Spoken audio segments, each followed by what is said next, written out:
It's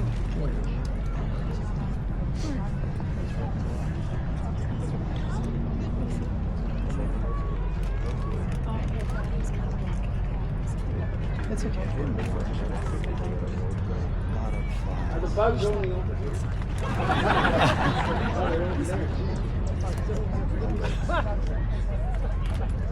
Spring.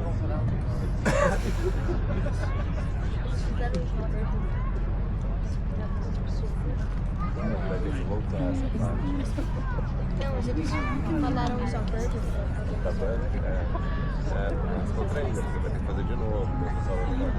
Thank you for your patience, audience. We have a few technical problems with working.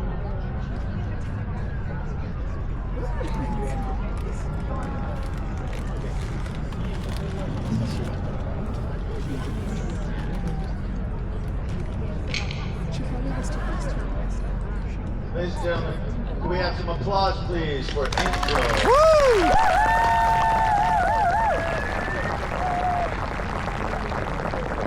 Thank you, Angel. With us tonight, as they have been for over 3 decades, is America's orchestra, the National Symphony Orchestra, once again under the direction of Maestro Jack Everly.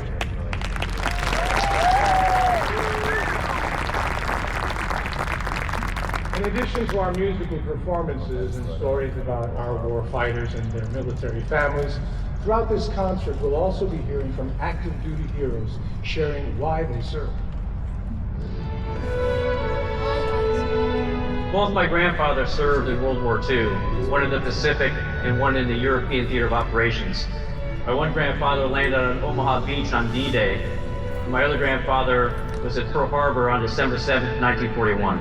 They served as role models to me at a very young age, and I knew that I wanted to be just like them, so I served in their honor. This year marks the 80th anniversary of the end of World War II, the most devastating conflict in history. The war began with Hitler's invasion of Poland in September 1939. Within 2 years, the Nazi blitzkrieg had overtaken most of Western Europe and made inroads in Russia, North Africa, and the Middle East. A terrorized Britain found itself on the brink of invasion. Japan's surprise bombing of Pearl Harbor devastated the U.S. Pacific Fleet, costing over 2,400 American lives. Declarations of war against Japan, Germany, and Italy swiftly followed in the battle against global tyranny. Americans give everything they can in money, sweat, and blood. With America's entry into the war, Allied forces are able to pressure the Axis on every front. Strategic bombing campaigns over Germany begin. Hard-won victories across Europe deal punishing blows to the Nazi dreams of world dominance. The Normandy landings on D-Day escalate the devastation of Hitler's war machine. A daring German counteroffensive at the Battle of the Bulge stalls the Allied advance, resulting in mass casualties on both sides. But by late January 1945, the Germans are in irreversible retreat, exposing the horrors of the Holocaust.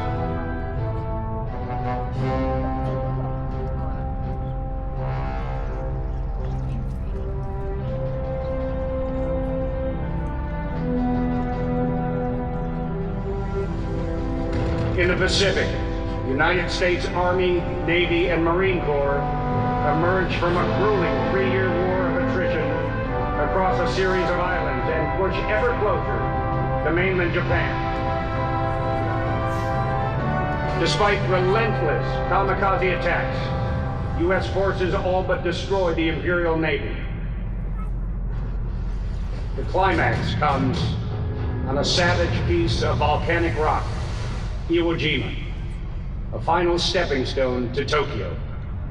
The Japanese have transformed Sulphur Island into an 11-mile network of bunkers and tunnels. 21,000 troops have orders to defend it to the death and to take 10 American lives for every Japanese soldier killed.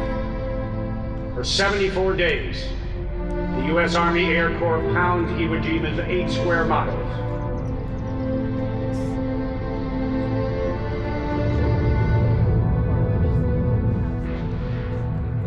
Navy warships bombard the island for 3 days in advance of scheduled Marine landings. On the morning of February 19, 1945, 3 divisions set out to secure the island and capture its airfields. It becomes the bloodiest battle in Marine Corps history.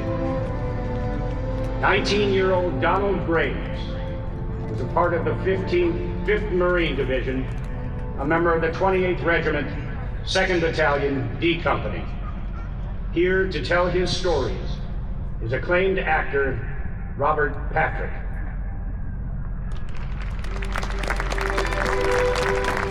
My buddies and I were in a car listening to big band music. This was December 8th, 1941, the day after Pearl Harbor. And an announcer comes on and says, "We interrupt this broadcast for the President of the United States." I'll never forget that speech. The greatest one I ever heard. A date that will live in infamy. I said right then, fellas, I'm skipping school tomorrow. I'm going to join the Marine Corps. That's what I did. Patriotism was drilled into me and my brother and sister. At boot camp in San Diego, they knocked all the nonsense out of us. One day the captain says, "Congratulations, Graves. You're going to be the company flamethrower." I told the skipper I was too short. "That's why I picked you," he said. "You'll make less of a target."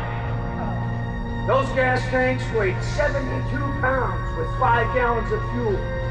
They were good for maybe 15 seconds if you were lucky. And you had to be lucky, because the life expectancy of a flamethrower in combat was about 4 minutes. Nobody had ever heard the name Iwo Jima. We didn't even know any idea where we were going.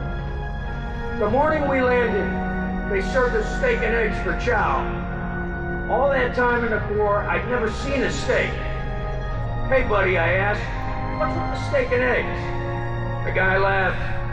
"Use your head, Graves. What do they give convicts for their last meal?" I went ashore in the 3rd wave. The Japanese let the first 2 battalions go right across the neck to make us think it won't be so bad. And then the mortars came in, thick and heavy. Direct hits on 3 landing craft. They just blew apart with all our buddies in them. That was it. Gone. There were so many Marines piled up, we couldn't even get to shore. The boatsman shouted, "Overboard!" A couple of guys threw me in the water and then they dragged me with them. I heard the screaming, the yelling, the rockets. I saw Marine bodies floating in the water, lying on the ground, elbow to elbow, and you couldn't tell who was alive or dead. I lay on my face in the black sand and did something for the first time in my life. I prayed to God. I said, "I don't know much about you. I never went to church. But if you can do what people say you can do and get me off this island, I'll serve you the rest of my life." They killed 2,500 of us on that beach. We had to keep moving. Our job was to get on Mount Suribachi, stop the firepower, secure the airfields. From the top tier of the beach to the base of the mountain was only 900 yards. It took us 3 days to get there. We fought our way up inch by inch. The Japanese rained grenades down on us from their caves, and we couldn't throw anything back because we'd just roll right back on you. You couldn't sleep, or you'd wake up with a bayonet stuck in you. When we made it to the top, some of our guys were putting up the flag tied to a drain pipe. Every ship out in the water let go with their horns. Tracer fire lit up the sky like the 4th of July. It made the Japanese mad as hell. We secured Suribachi and kept moving. Hill 362A was the next objective. Near the airstrips, they shot us to pieces. We lost nearly all our whole battalion there, all our officers and most of our sergeants, but we kept fighting.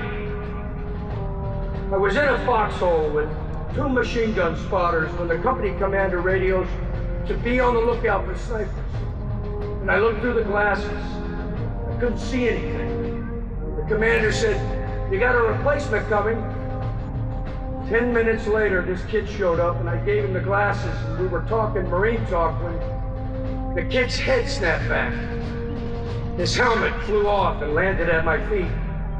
I looked down and I saw a picture of a beautiful girl with a baby on her lap, all splattered with blood. Something in me snapped. I threw off my flamethrower and cursed. I cursed Iwo Jima, cursed the Corps, cursed God for letting that kid take my place. I didn't understand and I couldn't understand. 335 Marines in my company went into the battle on Iwo Jima. 18 of us came out. We lost 7,000 kids on that island. 20,000 more were shot up and taken off. I saw the first B-29 land on Iwo Jima, and that's why we had to take that island, so the B-29s could make it all the way to Japan. If we hadn't taken Iwo, it wouldn't have happened. The day before we boarded the transports back to Pearl Harbor, we marched one by one through the cemetery to say goodbye to our buddies and our officers. And there was a paper tacked up on the archway, and every Marine read it. And the paper said, "Fellas, when you go home, tell the folks we did our best, that they may have many more tomorrows." I remembered the promise I made on that beach. For 45 years, I worked as a minister in churches, rescue missions, and jails because of that promise. I'm proud to be a Marine. I wouldn't be anything else. I love my country. I love that flag.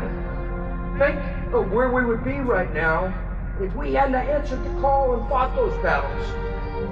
Memorial Day, it's a time for all of America to come together and honor the sacrifice of those who gave the last full measure of their devotion. Semper Fi.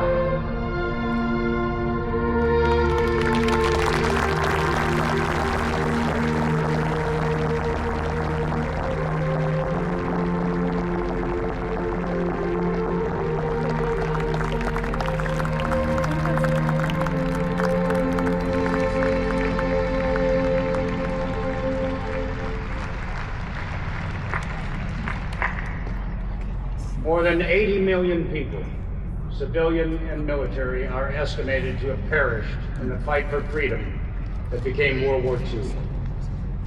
16 million Americans served in uniform. Over 400,000 American service members died. 1 million more were wounded or disabled. We owe everything today to all who served, whether overseas or at home. They never considered themselves heroes. They were ordinary Americans who never hesitated to step forward when their country needed them most. And in answering that call, they changed the world. With us tonight, representing all who served during the Second World War, are veterans of that epic conflict. Please welcome these warriors from the greatest generation.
of us are so proud that we have family members who answered the call and wore our nation's uniform in World War I, II, and in Korea.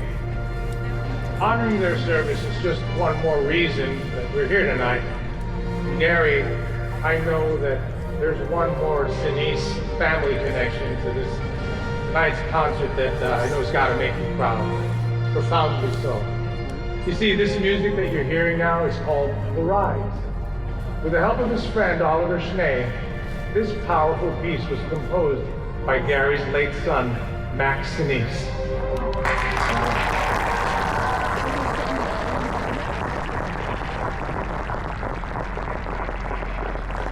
Gary, we are so honored to play it tonight. Thank you, Isai, and thank you, Jack, and the National Symphony Orchestra.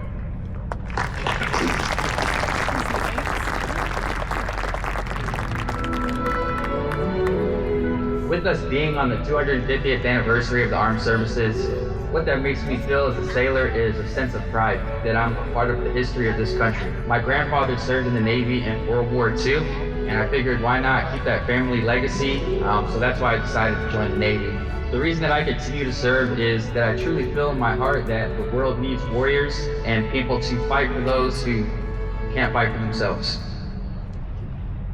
America began as an idea, a dream.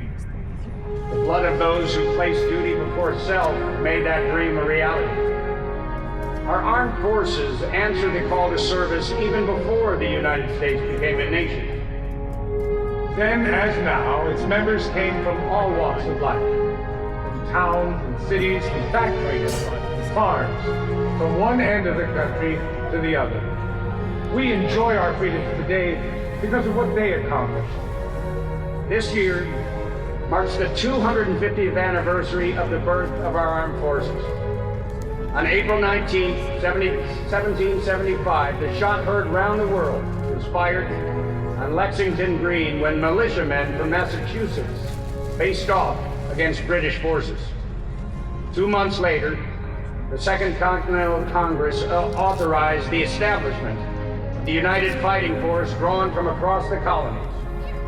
George Washington was nominated to be its leader.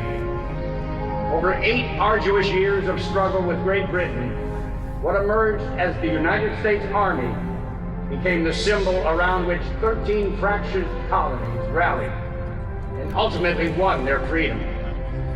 The principles established at its founding remain unwavering. Always place the mission first. Never accept defeat. And never quit. Born in Philadelphia on October 13, 1775, the U.S. Navy began as a small fleet of 27 ships. Pitted against the 18th century's greatest seafarer power, the Navy defended our freedom of the seas, not only in the American Revolution, but in battle after battle across the globe. From its humble origins, the U.S. Navy has grown into the world's most powerful maritime force, guided by the words, not self, but country. The United States Marines started as a single battalion of 300 men in November 1775. Their first taste of combat came with an amphibious landing at Nassau, New York, in the pivotal year of 1776. The fighting spirit forged in the fire of the American Revolution lives on in our Marines today. These words remain true. Once a Marine, always a Marine.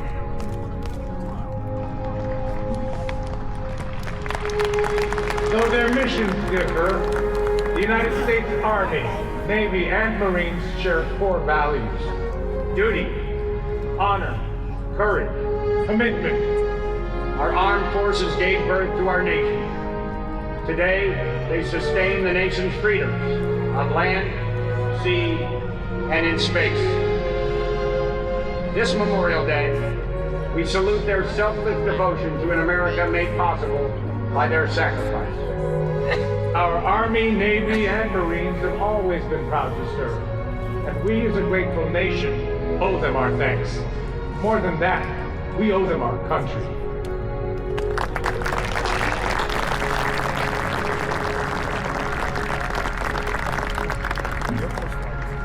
And now, as part of our tribute to our military, here come the choruses of the Army, Navy, Marine Corps, and Air Force, accompanied by the National Symphony Orchestra.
The 250th year of the Marine Corps allows me to sit back and think about all the Marines that came before us, understand the sacrifices that they made to allow the Marine Corps to be what it is now. I grew up as a military brat. My father did 30 years in the United States Navy. When I commissioned as an officer, he was my first salute. When he retired from the United States Navy, I was his last salute. My hero is my father, so being able to walk in the same footsteps as him is a blessing every single day. Only 5 short years after the end of World War II, hopes and prayers for a lasting peace were shattered with the outbreak of war on the Korean Peninsula. This year marks the 75th anniversary of a conflict that altered the global landscape. From 1950 to 1953, more than 1.5 million of our service members would leave their families and homes to defend a country halfway around the world, a country they knew little about. Nothing could prepare them for the incredible hardships that followed. In a place called the Land of the Morning Calm, the Cold War suddenly became hot when North Korea, with support from the Soviet Union and China, launched an unprovoked attack against South Korea. U.S. troops joined those of 16 other nations in answering their country's call to defend the Democratic Republic and contain the communist threat. Within a year, the war descended into a vicious stalemate along hundreds of miles of uncontested and contested ground. Conditions became apocalyptic. Savage, unforgiving winter weather compounded the effects of the relentless onslaught. Ill-equipped for the harsh climate, sub-zero conditions killed as many men as enemy guns. As winter turned into summer, monsoon rains transformed roads into rivers of mud. 7,000 Americans were taken as prisoners of war. 3,000 died from deprivation and torture. After 2 long years of negotiations, an armistice, not a peace treaty, was signed on July 27, 1953. 36,000 Americans had given their lives during this fierce and brutal conflict. The wounded numbered nearly 100,000. None who survived would ever forget what he experienced. Korea was once called the Forgotten War, but those who served there must not and will not be forgotten. Etched into the stone of the Korean War Memorial are 4 words: freedom is not free. Just as you have honored your own in your memories, so we now honor you. You paid the price for freedom, and you paid it for all of us. With us tonight are distinguished veterans of the Korean War. Please rise and thank not only these brave American heroes, but also their fellow patriots across the country.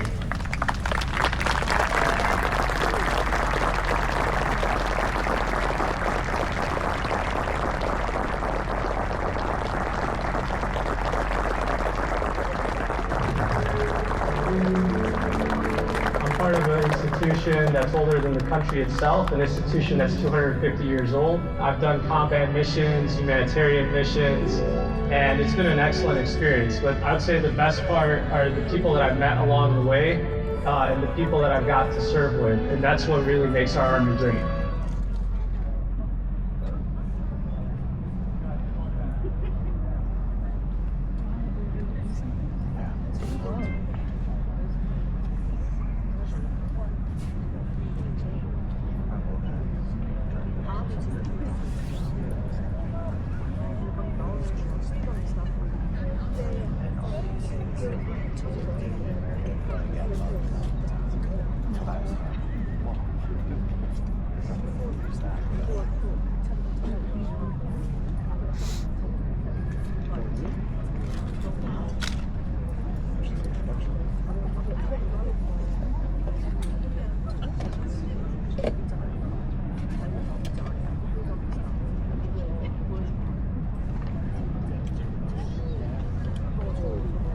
We're going to do the Korean War segment one more time, ladies and gentlemen. Here we go, counting down to the side in 5. Only 5 short years after the end of World War II, hopes and prayers for a lasting peace were shattered with the outbreak of war on the Korean Peninsula. This year marks the 75th anniversary of a conflict that altered the global landscape. From 1950 to 1953, more than 1.5 million of our service members would leave their families and homes to defend a country halfway around the world, a country they knew little about. Nothing could prepare them for the incredible hardships that followed. In a place called the Land of the Morning Calm, the Cold War suddenly became hot when North Korea, with support from the Soviet Union and China, launched an unprovoked attack against South Korea. U.S. troops joined those of 16 other nations in answering their country's call to defend the Democratic Republic and contain the communist threat. Within a year, the war descended into a vicious stalemate along hundreds of miles of contested ground. Conditions became apocalyptic. Savage, unforgiving winter weather compounded the effects of the relentless onslaught. Ill-equipped for the harsh climate, sub-zero conditions killed as many men as enemy guns. As winter turned to summer, monsoon rains transformed roads into rivers of mud. 7,000 Americans were taken prisoners of war. 3,000 died from deprivation and torture. After 2 long years of negotiations, an armistice, not a peace treaty, was signed on July 27, 1953. 36,000 Americans had given their lives during this fierce and brutal conflict. The wounded numbered nearly 100,000. None who survived would ever forget what he experienced. Korea was once called the Forgotten War, but those who served there must not and will not be forgotten. Etched into the stone of the Korean War Memorial are 4 words: freedom is not free. Just as you have honored your own in your memories, so we now honor you. You paid the price for freedom, and you paid it for all of us. With us tonight are distinguished veterans of the Korean War. Please rise and thank not only these brave American heroes, but also their fellow patriots across the country.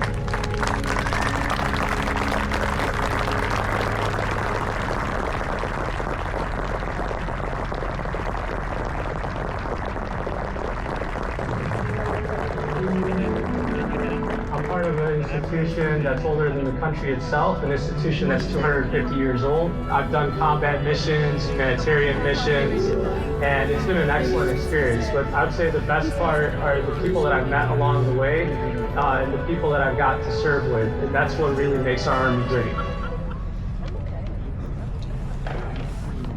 We honor the bravery of over 9 million men and women who served in our armed forces during the Vietnam War era.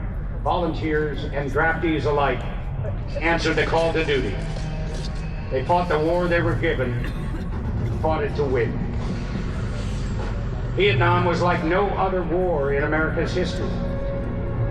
Heavily canopied jungles, rivers flooded by monsoon rains, rice paddies with no available cover, forbidding hill country, cities consumed by destruction. Relentless enemy guerrilla warfare left wounded American service members in need of immediate care. Crews from the Army Air Ambulance Unit delivered a constant stream of wounded to evac hospitals. Their radio call sign was Dust Off. Dust Off crews flew 24/7. They didn't have the luxury to wait for a safe landing zone, for the weather to clear, for endless nights to give way to morning. Their astounding courage and determination marked the difference between life and death. They brought hope to American fighters on the ground. Over the course of the Vietnam War, Army medevac crews flew nearly 500,000 missions, rescuing 900,000 casualties. With every flight, they put their lives on the line to keep their battle brothers alive. Air ambulance losses more than tripled that of all helicopter missions in Vietnam. 1/3 of medical ambulance crews were killed or wounded. One of those dust-off pilots was Otis D. Evans. Born in Brenham, Texas, to a family who served in the military since World War I, Otis would go on to receive a Silver Star, 2 Distinguished Flying Crosses, and a Bronze Star and other commendations. With us tonight is the son of a decorated U.S. Army Vietnam War veteran, Blair Underwood, who will share Colonel Evans's story.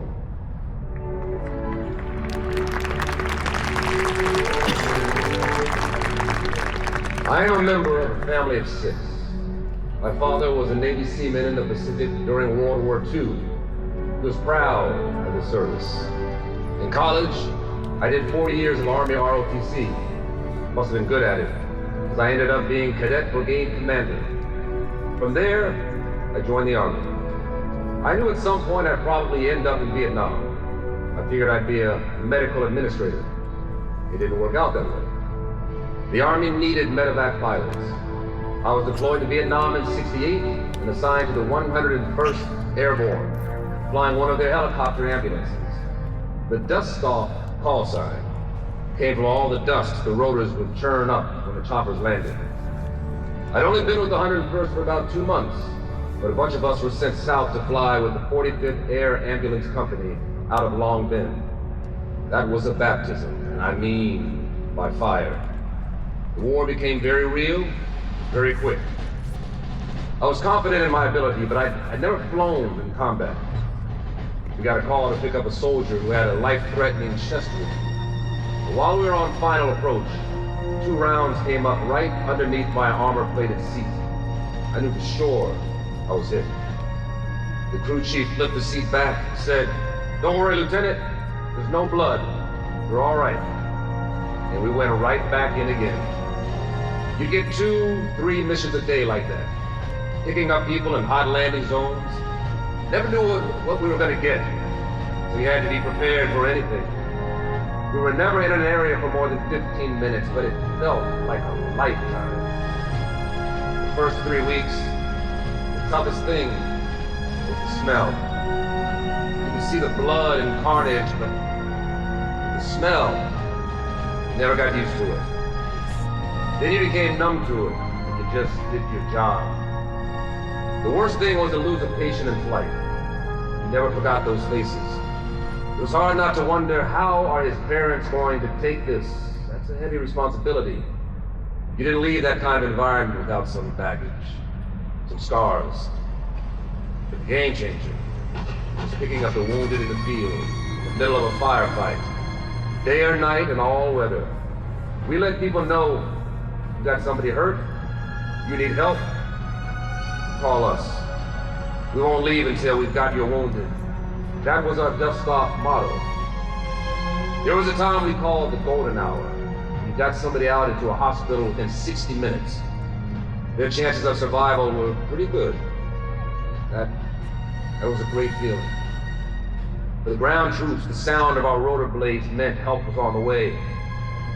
One day, we had a call to pick up some wounded on the side of a mountain. Couldn't land because of the cloud cover.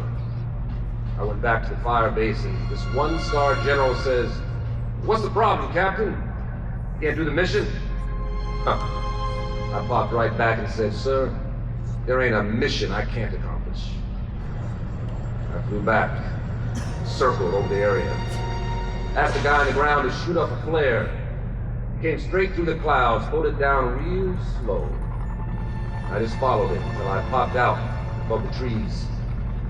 When I got back to the unit, the first sergeant told that story and said, "You know, that Evans is a crackerjack." And man, when you get to be a crackerjack, you feel that close to God. The guys I flew with, we were all comrades. Just like in ground units, you form friendships. When someone is lost, you feel the pain. My closest friend, Captain George Miner, crashed into trees. Jerry Titus Lee got hit by an RPG. He didn't have a lot of time to mourn because there was always another mission. Everybody knew what the game was. Everybody knew that any day you might not come back. It really weighed on you a lot in the last 30 days when there was a real possibility you might just go home. Couldn't be sure until you got on what we called the Freedom Bird. When those wheels broke ground, baby, that's when cheers would go up. On the Bird, they briefed us about what we might expect when we got back to the States. There were people back home who didn't appreciate what a lot of us went through. Those experiences in Vietnam, I just put them in a trunk. And locked that trunk. My trunk didn't really come open until I visited the Vietnam Memorial Wall in '91. That brought back a flood of memories. You think of 58,000 of your brothers gone. It doesn't hit you until you see the names. All the things you thought you put away just come pouring out.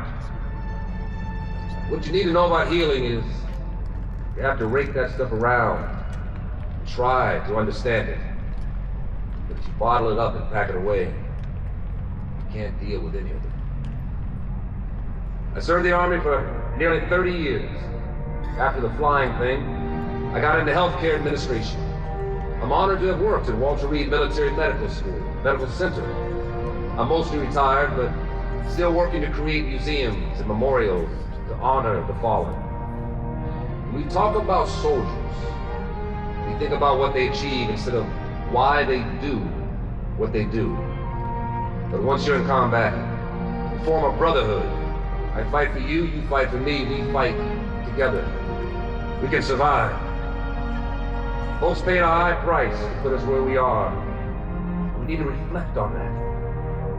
Memorial Day isn't only a moment for me to look back on my own experiences, but to pay homage to to those who gave their all. That dust-off culture hasn't changed. It's alive and well. And I am proud. I am proud to be a part of it.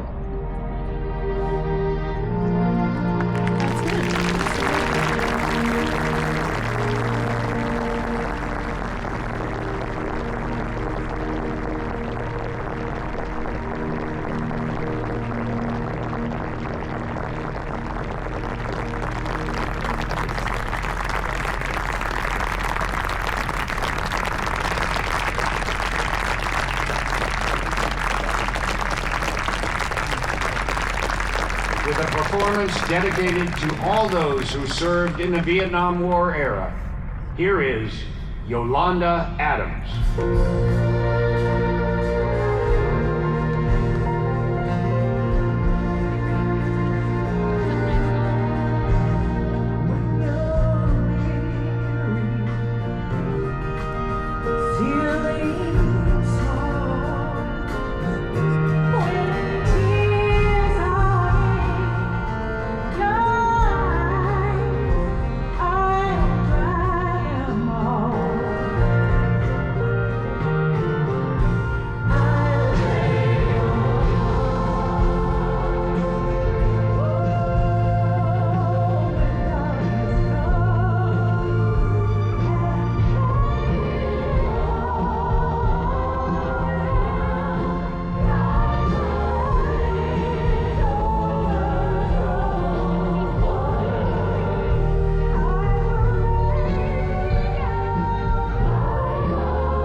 I served because of my father. He was a CB in the Navy. He was an electrician. When I was in 5th grade, about 9 or 10 years old, came to me and told me that he had to leave for a really long time. As a kid, I didn't really understand what was going on, but I knew that what he was doing was out of honor. So now I serve today as a thank you to all those who have served before me, and I thank them for their sacrifice. Over the course of our nation's history, tens of millions of Americans have worn our country's uniforms in times of war and peace. All right, holding, sorry, hold please. We're gonna do that one more time. Coming out of the videotape again.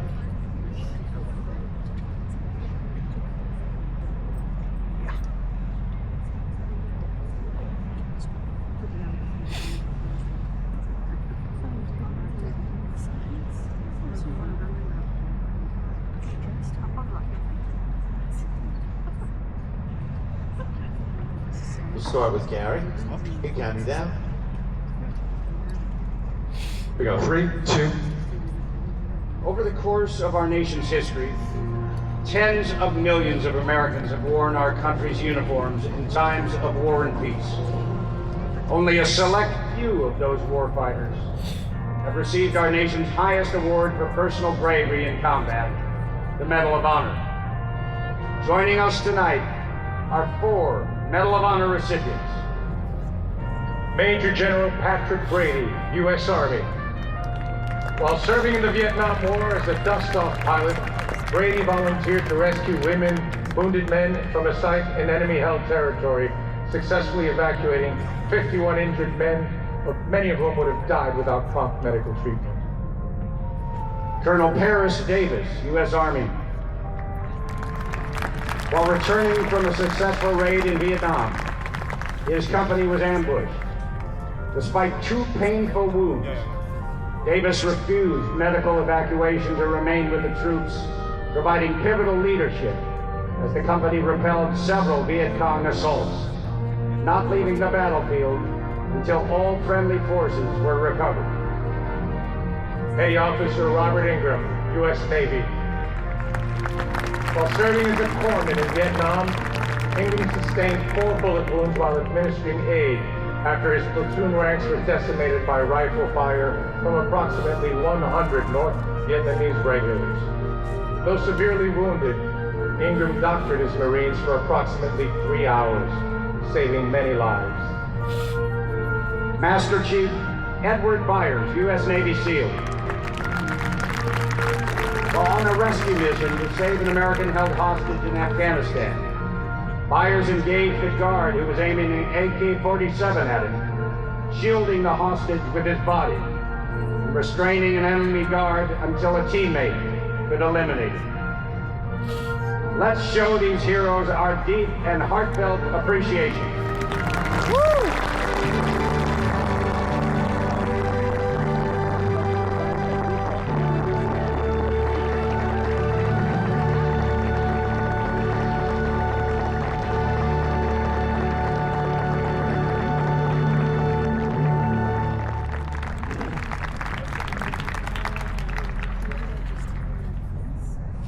Okay, we're going to stop here briefly.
Next year.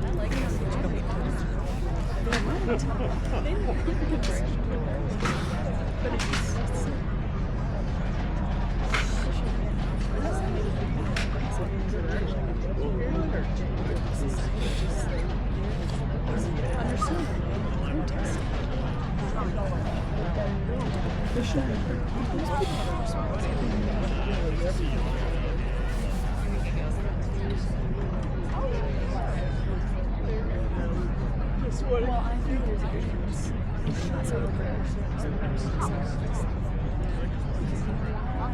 They had to go, and they were saving their family. And these were Marines, but should we celebrate them? Should we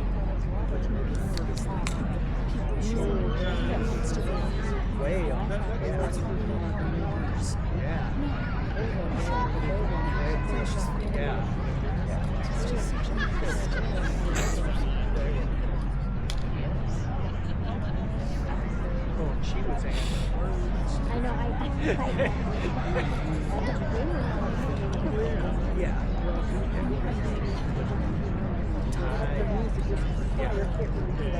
Right.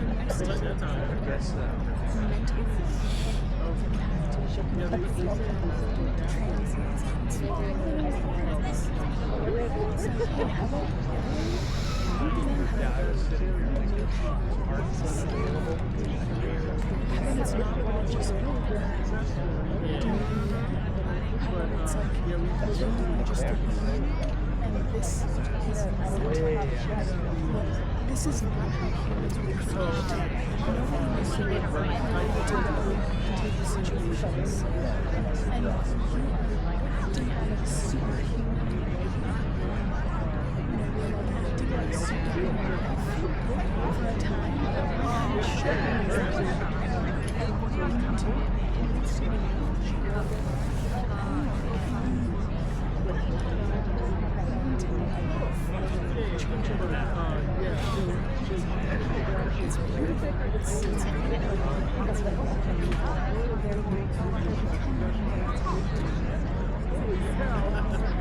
I mean, I suppose humans get themselves. It's almost like this culture. You're no longer just this. But it's.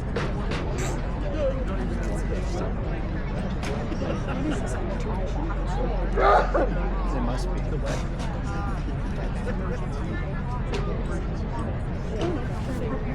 Yeah.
Too hard to say. Where is that? I hope it's a tie something. That's what that's 150. And it was at 250.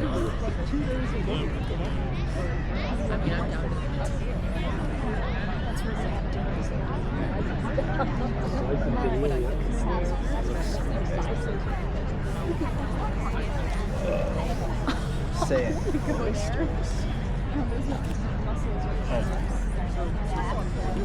No wonder it's semi-quincentennial.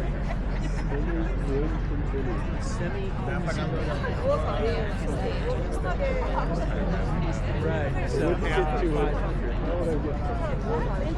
Quince would be the 500. That's what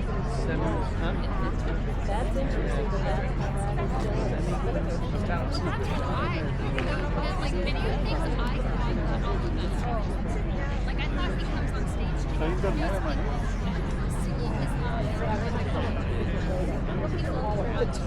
It is long.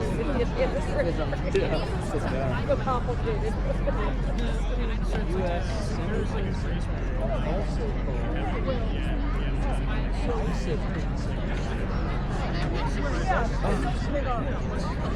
America to achieve order. Quarter to the air is probably what is going on.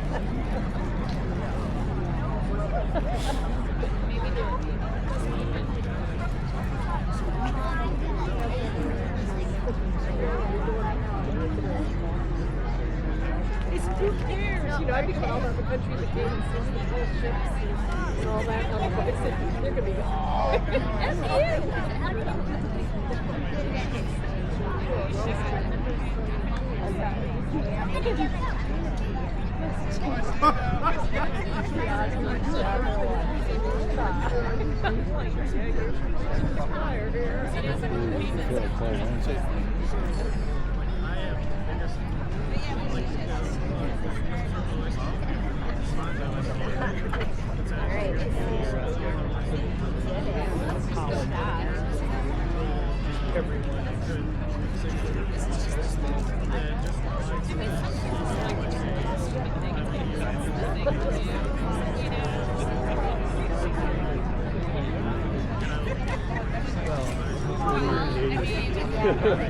Just tell us you're Canadian.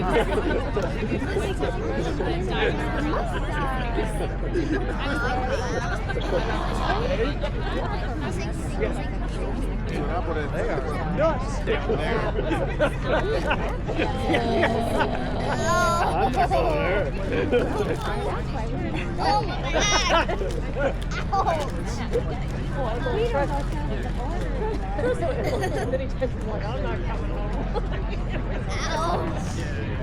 Ow, Arden, you're ow, Arden, off!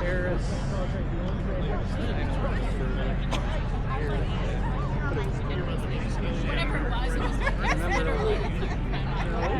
like it. that place was not like super special. So you guys visiting or running away? good question. We're trying to Yeah.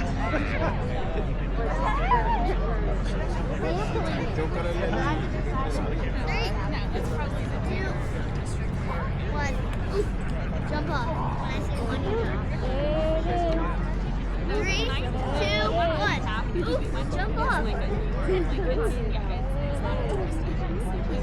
Jump up. It's so similar. Jump. I feel like the base has it easier.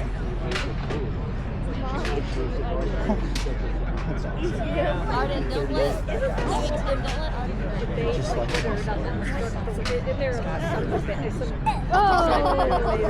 I have to pee. No, that's not cool. Tim, I said don't let him hurt us. He's jumping. I can do a push-up. Right. If there was a sizable Austrian Nazi party. The invasion of Czechoslovakia was not. Do not make me eat on Not so. Not so. Yeah. 5 months after. Okay, don't get off me. Yep.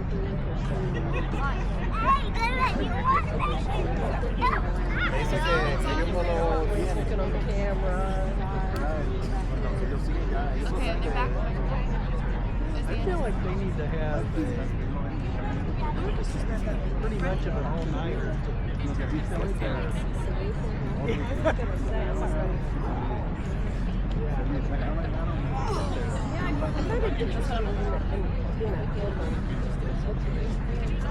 They always short and simple. Oh, they were new.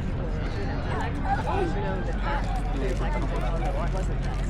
It touches on something not in great detail, but it was really interesting. Playing the devil's advocate. And they're saying, this guy's observation, he brings up the argument. I feel like he kind of doesn't decide that the young thing is very up, that it's still even to the point of how they make it.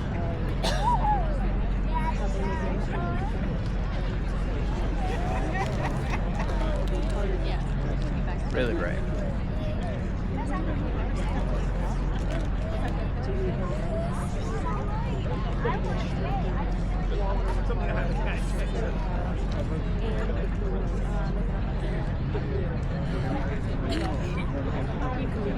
I want to see what's next. And there some of the accusations. But they like to portray it as all these things. There's always you figure it's never going to be that. He was interested to read them. So I think this guy presents he clearly wants to do it, so when he gets critical like that, and really presenting it, you take it seriously.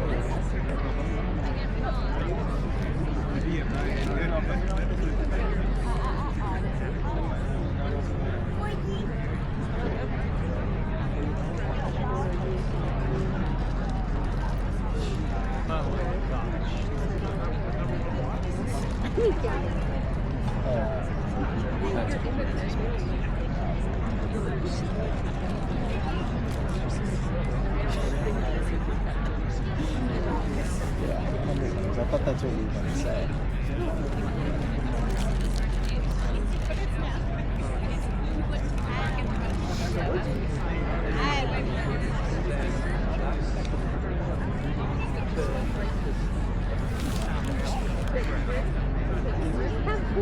But I mean, well, right, but I mean.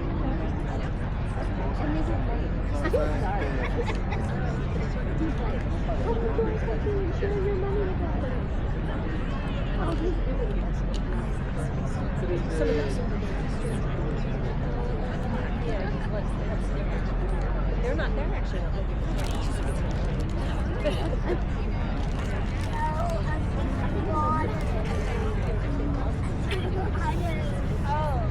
Yeah. I'm not going to say Right. don't do that.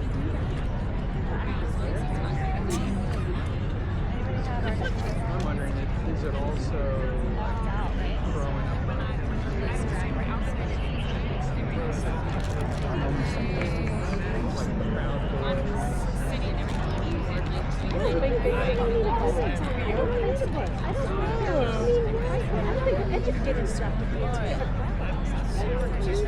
Well, I think it's since he party.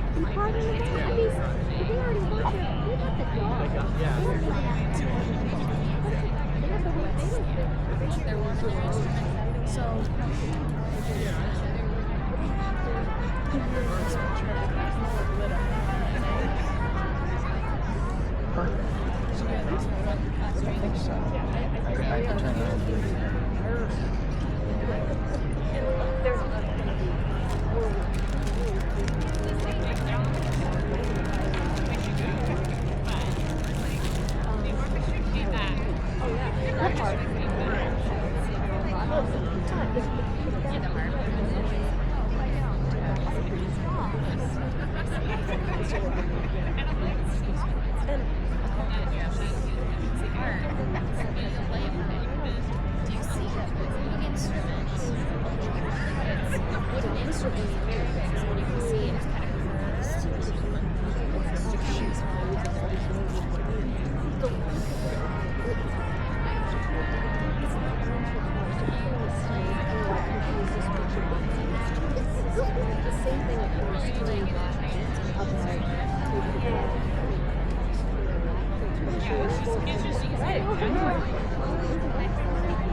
Oh yeah, I get there early.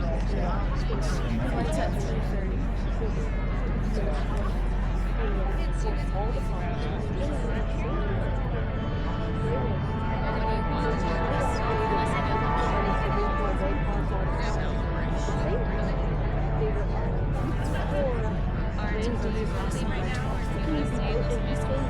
It's too bad. I was gonna say we could have tried to see the bike drive and was talking about rock veterans rather than motorcycles.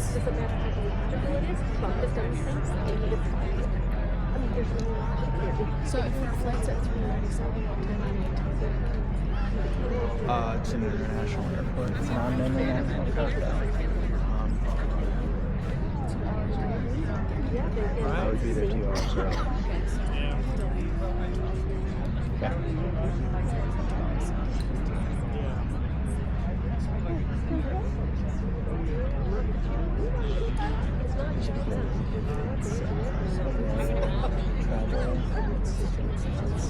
Because it's the day. Yeah. Not all the time.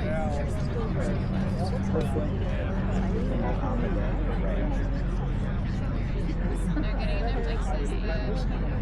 Okay, so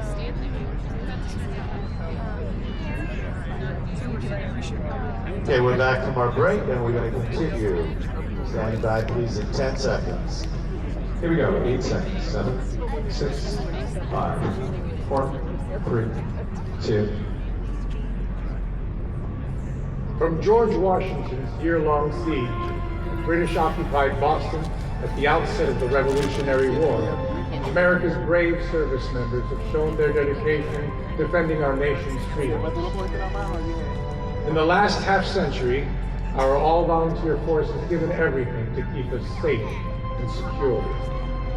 The shocking events of September 11th, 2001 brought our nation together and instilled a renewed patriotism. Our traditional American fighting spirit rose again in the global war on terror. For over 20 years, first in Afghanistan, then in Iraq, our servicemen and women braved multiple deployments in what became the longest war in our history. They face the brutality of unconventional warfare, snipers, unceasing insurgent attacks, the crippling and often fatal blasts of IEDs. Inspired by their love of country, an entire generation of fighters courageously carried out their assignments. Their military families, parents, spouses, siblings, and children steadfastly supported their loved ones in uniform. The Green Berets, part of the U.S. Army Special Operations Forces, are among the many service members who contribute to our nation's defense. They're exceptional soldiers, trained in unique military skills, who work in small tactical teams to take on the Army's most challenging and sensitive missions. One of those Green Berets was Staff Sergeant Michael H. Simpson. After serving with the 3rd U.S. Infantry Regiment and later with the 2nd Cavalry Regiment in Iraq, he became a Special Forces soldier. By the time he arrived in Afghanistan in April 2013, Simpson had met and married Krista D'Orazio and became father of 2 sons, Michael and Gabriel. Here to tell their family story is award-winning actor Gretchen Mol.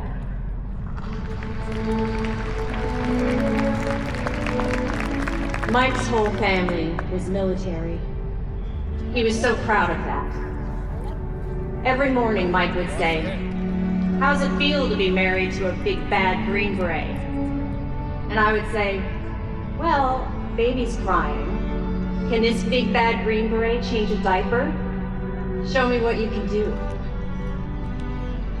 As a military wife, you really don't know what you signed up for until you're in it. I was trying to keep my head above water, raising our 2 boys. But from day one, what we saw in the Special Forces community was that they took care of their soldiers and families. Mike was gone a lot, but when he was home, he was home. He would be Daddy T-Rex and chase Michael around the house while he was carrying Gabriel, and Gabriel would just giggle. The kids laughed at everything he did, no matter what. When he deployed to Afghanistan, Mike was thrilled to be putting his training in action. He believed in what he was doing over there, and I believed in him. The morning he deployed, I made brownies for his battalion. As I was passing them out, I said to Mike, "Just be careful, all right? Don't get shot." And he's like, "Please, me?" Then he kissed the boys and walked off. About a week before he left, Mike wrote on the refrigerator door with a marker, telling me that I was his North Star, and how the family that I had given him was his most prized possession. It was like he was saying everything he needed to, before he couldn't anymore.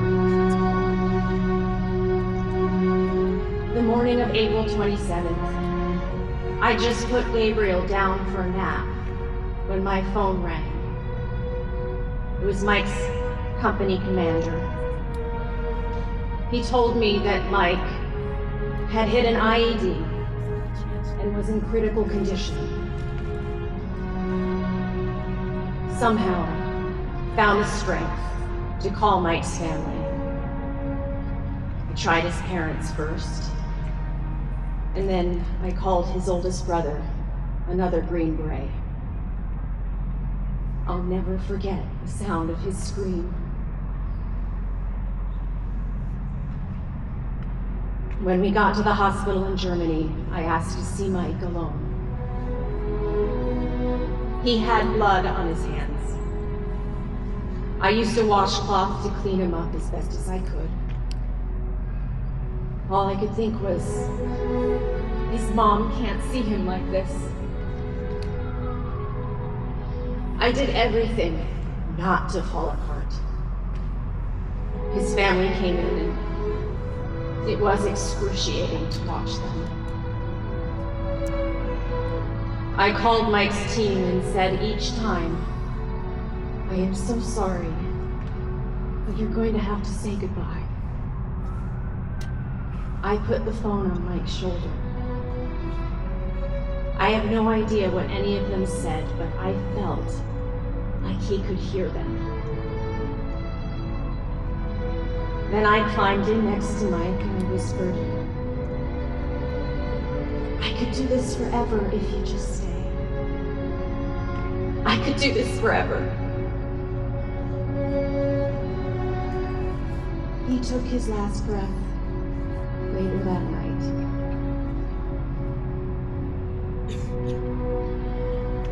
The funeral at Arlington National Cemetery was beautiful. They presented me with a flag on behalf of a grateful nation and gave flags to Michael and Gabriel. I found out that Michael went up to the casualty assistance officer and said, Uncle Jerry, can I leave my dinosaur for my daddy? He left it on top of the grave.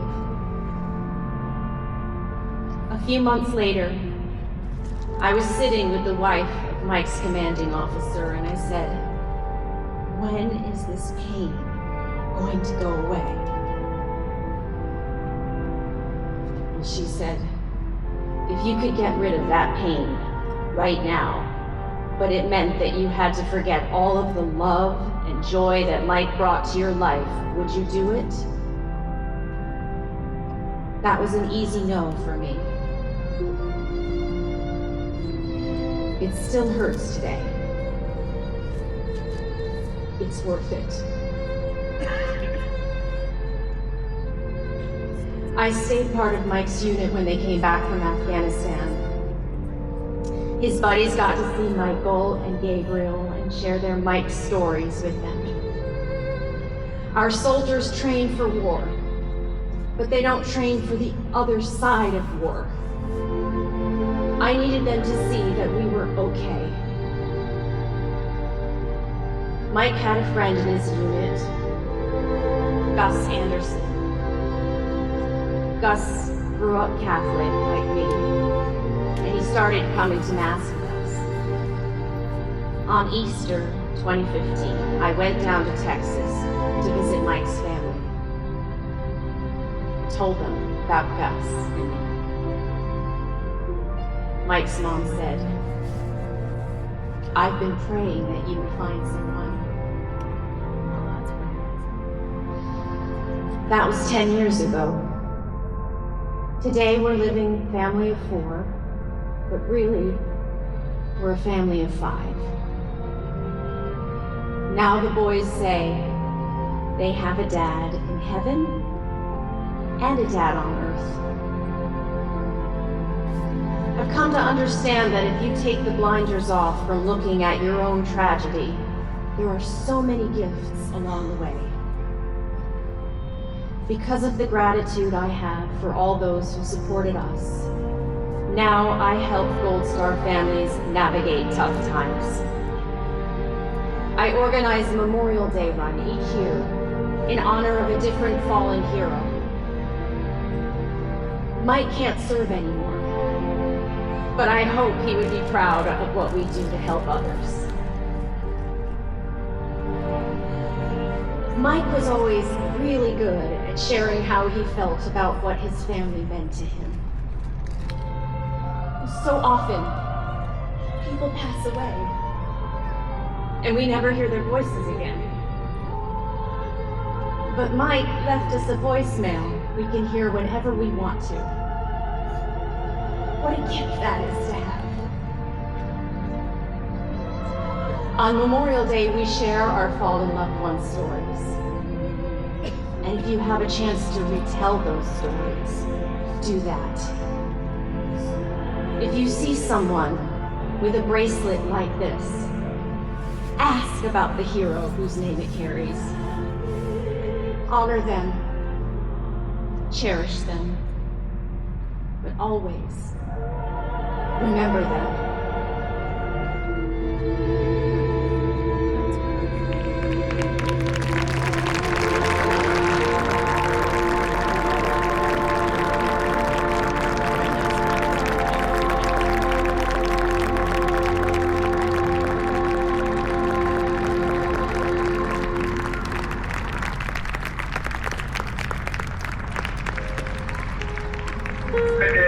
It's me, Mike, your husband. Just calling to say I love you, and I want to thank you for being an awesome mom and an awesome wife, and I miss you, and I can't propose to you and our beautiful family.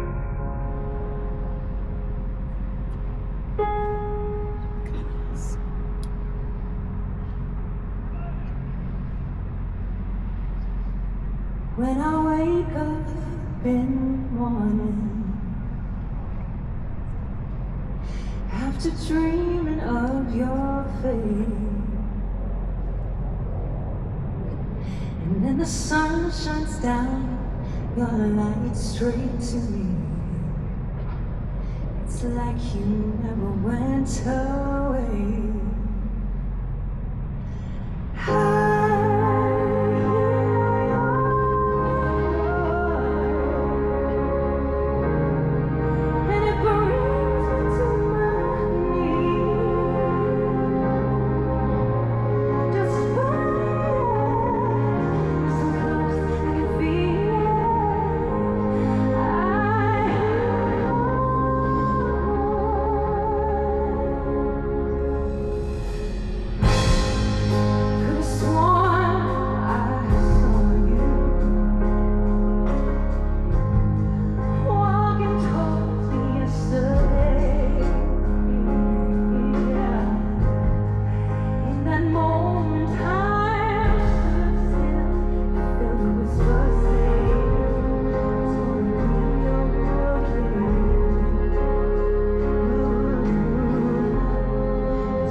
Listen to the radio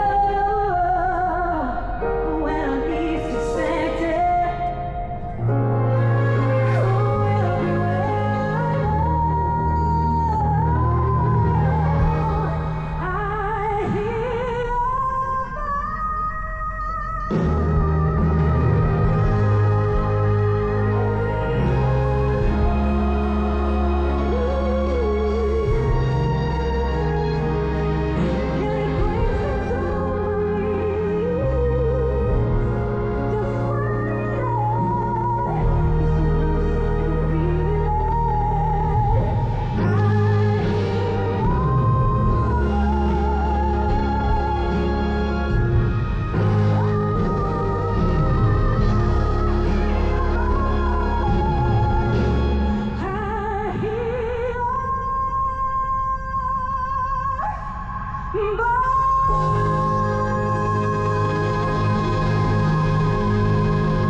An amazing and moving performance by Lauren Allred.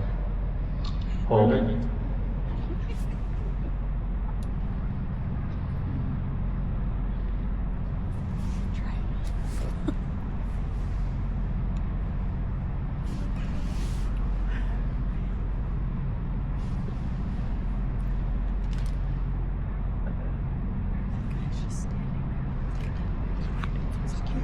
Applause for Lauren Allred, please, ladies and gentlemen.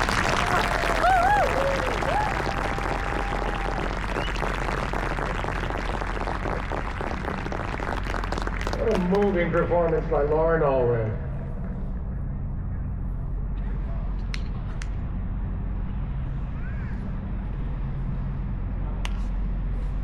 Nice of you to join us. Here I thought it was me. He just put it on his arm.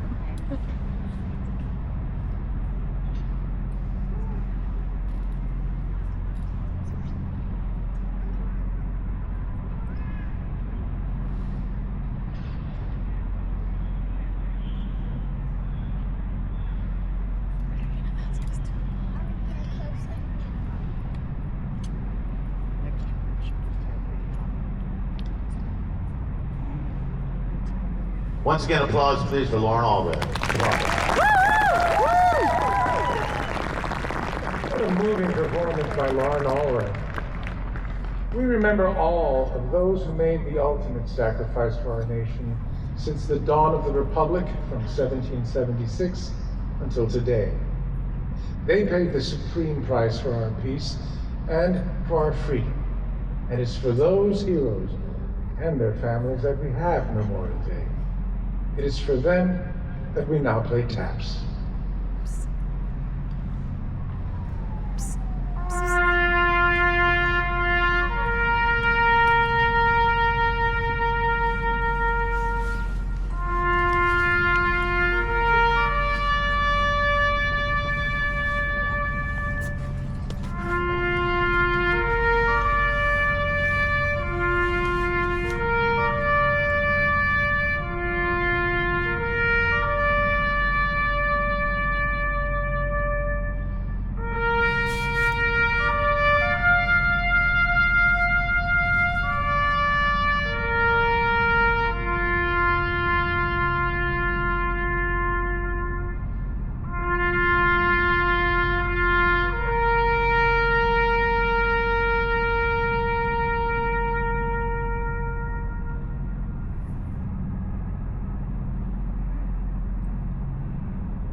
Once again, Scotty Hastings.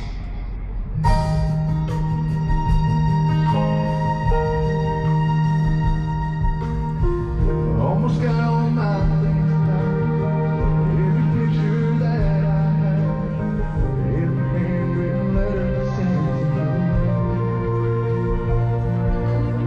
My medal's polished on my chest, my uniform's just in prayer. Dress will shine perfect.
All right, hold it, please.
We're going to redo that Scotty's performance one more time.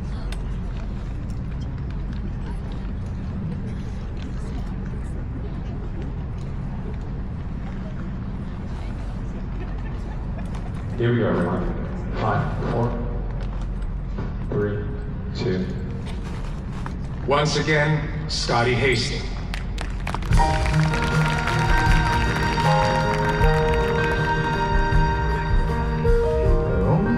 My things back, every picture that I have, every handwritten letter sent to me.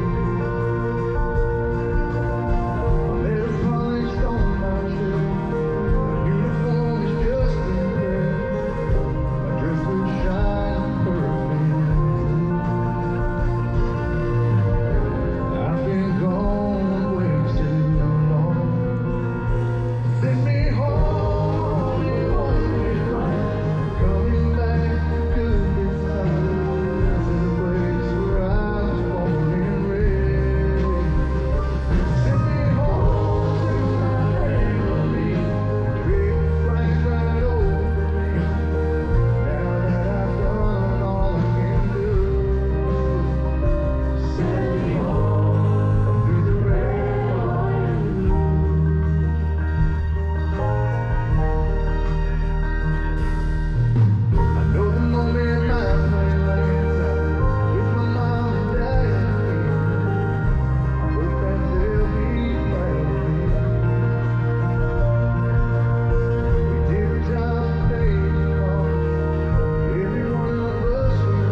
Thank you, Scotty.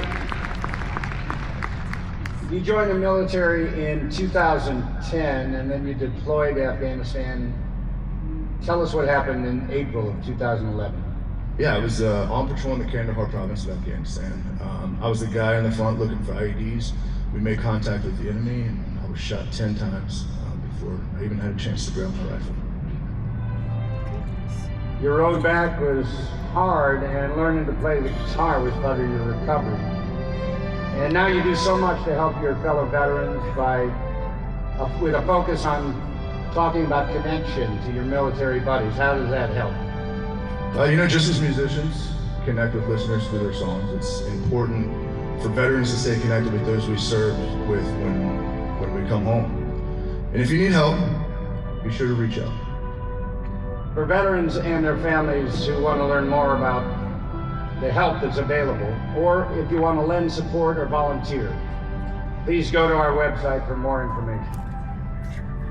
Scotty, thank you for joining us, and thank you for serving our country, buddy. We'll do that little talk one more time. Tom, we had a little hard time hearing the microphone. Very soft.